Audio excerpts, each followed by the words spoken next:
Assalamualaikum, halo guys, balik lagi bersamaku di channel Yoga and Alamsyah. Nah, teman-teman semua, jadi di video kali ini aku mau re-upload lagi ataupun membahas ulang kembali mengenai berkas apa saja yang dibutuhkan untuk pendaftaran ulang bagi mahasiswa UNES jalur SM UNES ya, seleksi mandiri UNES reguler kan. Nah, di sini aku akan bahas satu persatu, tetapi secara lebih cepat aja lah ya. Nah, nanti untuk tutorial pengisiannya aku di video selanjutnya. Nah, di sini berkas apa saja sih yang perlu dibutuhkan untuk pendaftaran ulang. Nah, di sini. Nah, kalian nanti langsung masuk aja ke data pokok UNES. Nah, di ini juga bisa dipakai untuk rangkaian berkas-berkas ini atau pengisian ini bisa digunakan untuk calon mahasiswa baru di perguruan tinggi lain, dikarenakan memang 11-12 sama isiannya kayak ginian, kayak gitu ya. Nah, ini untuk yang jalur mandiri. Nah, di sini kan ada itu. Nah, edit kalian kalau misalkan mau edit profil kalian, nah ini profilnya itu hanya untuk akun ini aja ya, akun di data pokok ini aja, ini profilnya gitu. Nah, di sini ada apa aja sih nanti ya. Nah, karena aku udah pengisian, udah. Nah, sebelum itu kalian harus baca dulu nih yang ini. Nah, selamat datang itunya ya, baca. Terus lagi kalian kalau mau mandiri pengisian data pokoknya, kalian download di panduan ini. Nah, ini untuk panduan pengisiannya. Jadi kalian harus baca dulu ini 1-9 ini. Nah, ya. Kalian kalau udah dibaca, kalian nanti langsung. Nah, untuk nomor 6 sama nomor 6 itu dilewat. Soalnya emang lagi pandemi.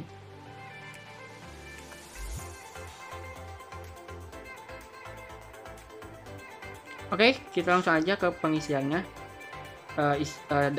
Maksud aku ya pengisiannya ataupun daftar itunya ya, berkasnya, pengisiannya apa aja. Nah, di sini kalian akan mengisi biodata, riwayat pendidikan, informasi keluarga, informasi jumlah tanggungan keluarga, daftar biodata saudara kandung, dan kalian baca sendiri ya. Nah, di sini untuk biodata calon mahasiswa pasti kalian udah tahu. Nah, di sini ya kalian pasti tahu lah ya. Kalian isi aja, itu mah gampang. Nah, untuk riwayat pendidikan kalian juga pasti tahu.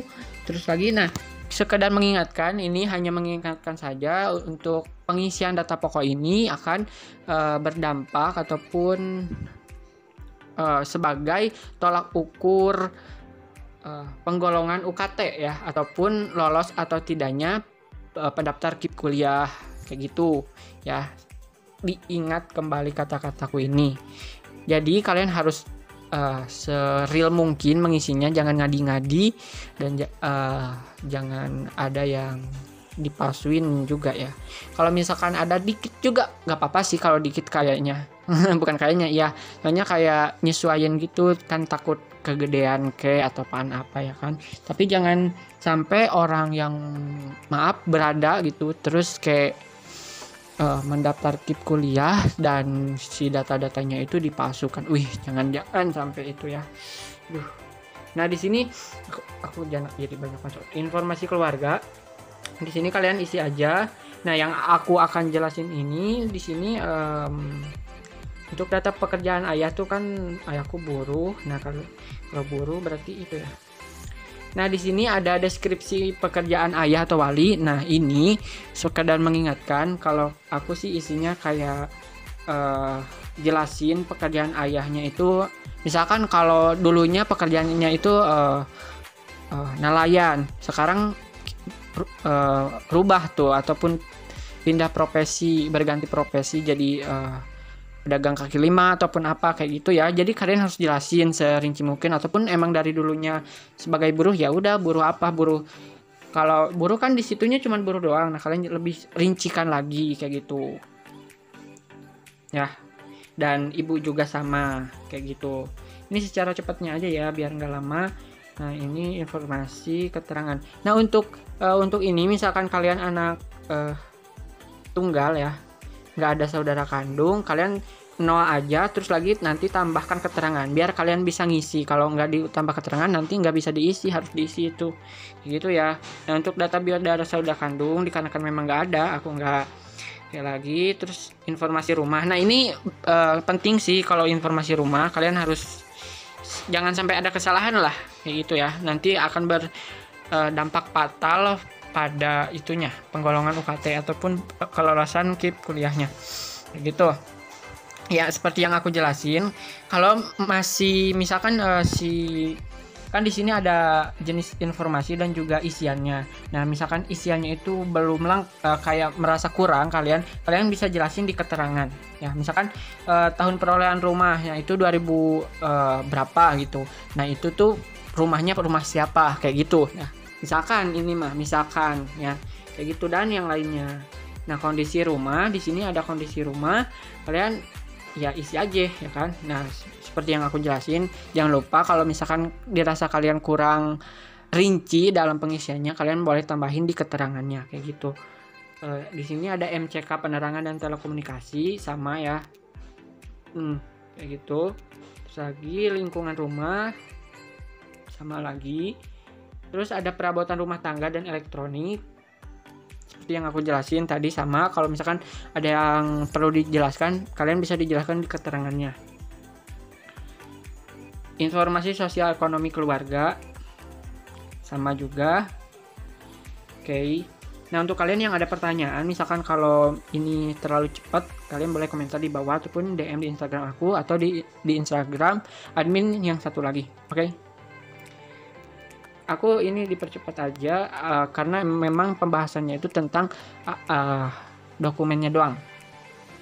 Untuk tutorial nanti di video selanjutnya, oke. Sarana transportasi, ini ada sarana transportasi, hal yang perlu dilaporkan. Nah, ini buat apa sih? Nah, ini buat kalian yang memang dirasa kalian itu dalam pengisian itu ada yang kayak merasa kurang gitu. Nah, kalian boleh curhatin atau laporkan di kolom ini kayak gitu ya, di pengisian ini.